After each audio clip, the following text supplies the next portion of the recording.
তোমার সংসারের মোড় ছিল তোমরা জনে পুত্র বুদ্ধগণ বলে সীমিত যতনে পতির হইলে কাল সুখ শান্তি যত গৃহতে ক্রমে ক্রমে হইল তিরিত সাত পুত্র সাত হাড়ি হয়েছে এখন সতত উদ্ধার করে দেওয়া তো সইতে না পারিয়া সংসার যাতনা তে জীবন আমি করেছি বাসনা নারায়ণী বলে শুনে আমার বচন আত্মহত্যা মহাভাব নরকে গমন যাও সতী গৃহে দিয়া করে লক্ষ্মীমত অচির হইব তোমার সুখপূর্ব মত গুরুবার সন্ধ্যাকালে মিলি নারী গণ করিবে লক্ষ্মীর মতো হরষিত মান জলপুটা ভরে দিবে সিঁদুরের ফুটা অমরের পলক দিবে সিঁড়ি এক ফুটা ধূপ দীপ জ্বালাইয়া রাখিবে গড়িতে শুনিতে বৈষ্ণবের কথা দুবলাইয়া হাতে মনে তো লক্ষ্মীর মূর্তি করিয়া চিন্তনের পরে মতো করিবে শ্রবণ কথা হইতে উলুদিয়া প্রণাম করিবে তারপরে এই মনে সিন্দুর দানিবে জড়মণি পূজা করে প্রতি গুরু পড়ে হইবে বিশুদ্ধ মন মালক্ষীর করে যে গৃহে ব্রতকালে সর্বমগন সর্বকার্য পরিবারে ব্রতে দেয় মন সেই গৃহে বাজার হইয়া চলাম ভক্তভক্ত পূর্ণ করে আমি যে কমলা পূর্ণমাসে হইলে দ্বিগুণ লক্ষ্মী বাড়ে উপবাস থেকে নাকি পুজিও আমারে সকাল বাসনা তো হইবে পুরাণ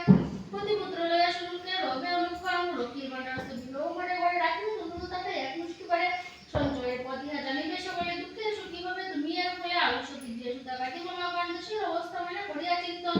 প্রসন্ন থাকিবে তাহে করিলাম সর যা উঠে করো গিয়া ব্রতের প্রচার করবে ব্রতে মোর সংসারের প্রচার অচিরে হইবে তবু ভুলব গোপন পুত্র বধূগণ বসে থাকিবে তোমার পূর্বমত শান্তিপূর্ণ হইবে সংসার বলিতে বলিতে দিবি নিজ মূর্তি দুই দর্শন দিলা তার লক্ষ্মী প্রাপরে